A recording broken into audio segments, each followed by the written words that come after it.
चीन को मंदी से उबारने के लिए क्या मंथन और क्या प्लान किया जा रहा है शी जिनपिंग के द्वारा।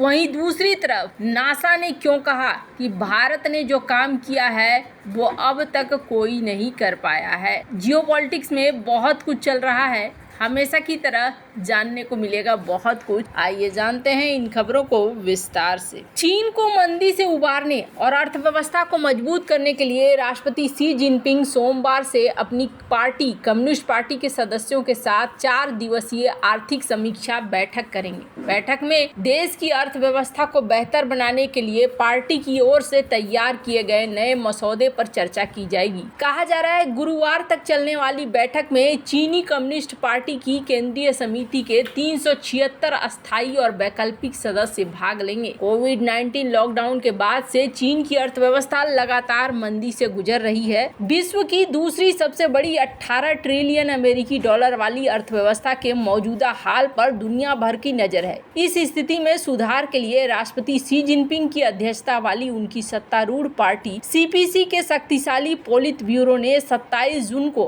आर्थिक समीक्षा बैठक में चर्चा के लिए नया ड्राफ्ट तैयार किया है। इस ड्राफ्ट में चीन को आगे बढ़ाने के लिए नई स्थितियों और समस्याओं का विश्लेषण किया गया है, साथ ही सुधार लागू करने की योजना बनाई गई है। चीनी मीडिया के मुताबिक पोलित ब्यूरो ने माना है कि देश के प्रोडक्शन की कमी हो रही है और प्रोडक्ट की मांग भी कम हो रही है। देश के बाहर का वातावरण अनिश्चित है और चीन के उद्योगों की देश विदेश में कठिन स्थिति में अर्थव्यवस्था प्रभावित हुई है। हालांकि चीन ने आर्थिक स्थिति को मजबूत करने के लिए इलेक्ट्रिक वाहनों का प्रोडक्शन और क्षमता बढ़ाने का प्रयास किया है, लेकिन अमेरिका और यूरोपीय संघ की ओर से चीनी आयात पर लगाए गए भारी टैरिफ शुल्क और प्रतिबंधों से दिक्कतें आ रही हैं। ड्राफ्ट में इन प्रतिबंधों से निपटने के उपाय और चुनौतियों को शामिल किया गया है। ड्राफ्ट के मुताबिक कम्युनिस्ट पार्टी 2035 तक चीन में उच्च मानक वाली सामाजिक बाजार अर्थव्यवस्था का निर्माण करना चाहती है।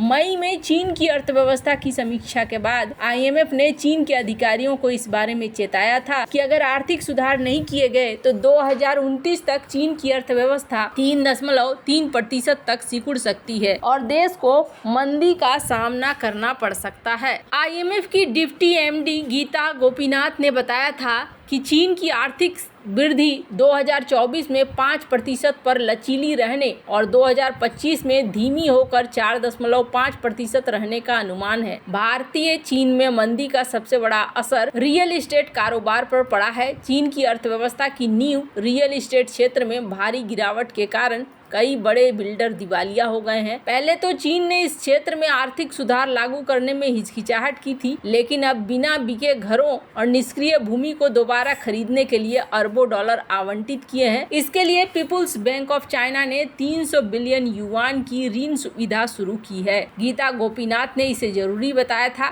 चीन में आईएमएफ के वरिष्ठ प्रतिनिधि स्टीव बॉर्नेट ने कहा है कि चीन को आर्थिक सुधार जारी रखने पर ध्यान देना चाहिए, वरना चाइना के लिए स्थितियां बहुत खराब हो सकती हैं। हालांकि आपको बता दूं, जिस तरीके से चल रहा है ऐसे में एक चीज तो साफ दिखता है कि वहीं दूसरी तरफ भारत ने अंतरिक्ष में जो किया है कोई नहीं कर पाया है। नासा के पूर्व एस्ट्रोनॉट इसरो के स्पेस प्रोग्राम के फैन बन गए हैं, जमकर तारीफ की है। जानेंगे क्या चल रहा है। अंतरिक्ष के क्षेत्र में भारत की उपलब्धि का लोहा अब दुनिया मान रही है। नासा के पूर्व अंतरिक्ष यात्री स्टीव ली स्मिथ ने भी भारत के स्पेस प्रोग्राम की तारीफ करी है। स्मिथ ने कहा कि भारत ने ऐसे कारनामे किए हैं जो कोई अन्य देश नहीं कर पाया। स्मिथ भारत के चंद्रयान 3 मिशन का जिक्र कर रहे थे, जिसमें भारत चंद्रमा के दक्षिणी ध्रुव क्षेत्र में सफलतापूर्वक अंतरिक्ष यान उतारने वाला पहला देश बन गया। एएनआई से बातचीत में उन्होंने कहा कि भारत पिछले 20 वर्षों में अंतरिक्ष में बहुत सफल रहा है और दुनिया भर में इसका सम्मान किया जाता है। मिशन ओवर मार्स पहली बार था जब किसी देश ने पहले प्रयास में मंगल की परिक्रमा की थी। भारत पिछले साल चंद्रमा पर भी उतरा था। विश्व इतिहास में उन्होंने कुछ ऐसा किया है जो कभी किसी ने नहीं किया। उन्होंने भारत के भविष्य रूस के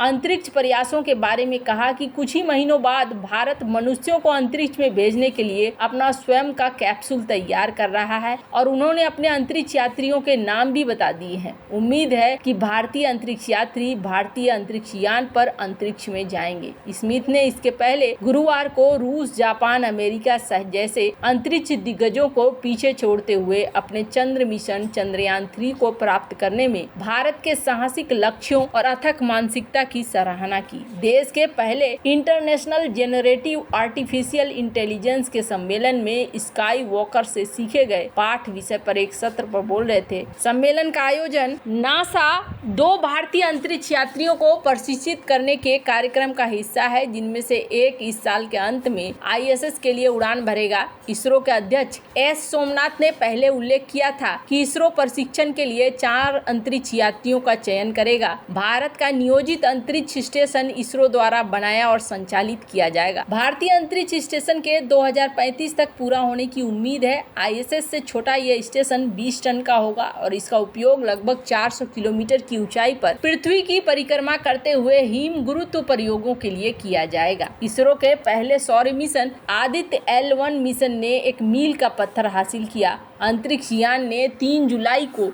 सूर्य और पृथ्वी के L1 बिंदु के चारों ओर पहली प्रभामंडल कक्षा पूरी की। पिछले साल 2 सितंबर को लॉन्च किया गया आदित्य L1 मिशन लैग्रेंजियन बिंदु L1 पर एक भारतीय सौर वेधशाला है। अंतरिक्ष यान को 6 जनवरी को अपने लक्षित प्रभामंडल कक्षा में डाला गया और L1 बिंदु के चारों ओर एक चक्कर पूरा करने में 178 दिन लगे हैं। हालांकि आपको बता दूं, जिस तरीके से इसरो चल रहा है, इसे देखते हुए एक बात तो साफ हो गई है कि इसरो काफी ऊंची छलांग लगा रहा है। पर फिर सवाल ये भी उठता है कि इसे और ज्यादा आगे जितना भी बढ़ाया जाए वो बहुत बड़ी बात होगी। रामायण में एक एग्जाम्पल देखिए। रामायण में राम सेतु का जिक्र आप बचपन से सुनते आ रहे होंगे। इसे भगवान राम की वानर सेना ने रामेश्वरम द्वीप से श्रीलंका के मन्नार द्वीप तक बनाया था ताकि रावण की लंका से माता सीता को वापस लाया जा सके।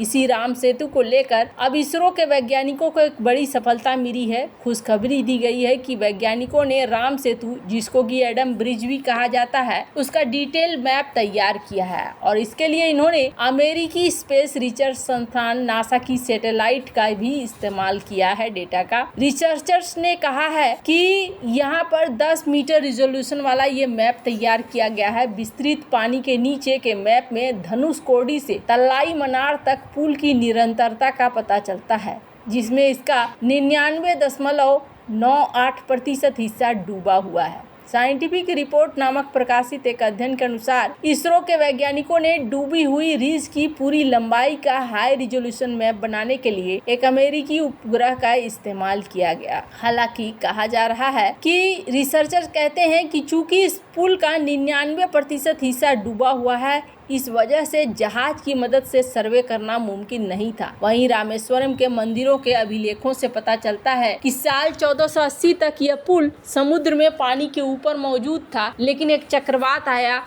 और इसी में ये डूब गया है। इसरो अब इस पर भी तैयारी कर रहा है। वैसे आपको बता दूं, इसरो ने हाल ही में 3D टेक्निक से बनाया रॉकेट इंजन भी है, जिसका सफल परीक्षण हो चुका है। वैसे आपको क्या लगता है इन सब मामले में, आपकी क्या राय है, कमेंट कर जरूर बताएं। जल्द मिलते हैं अगले वीडियो में नई खबर के साथ।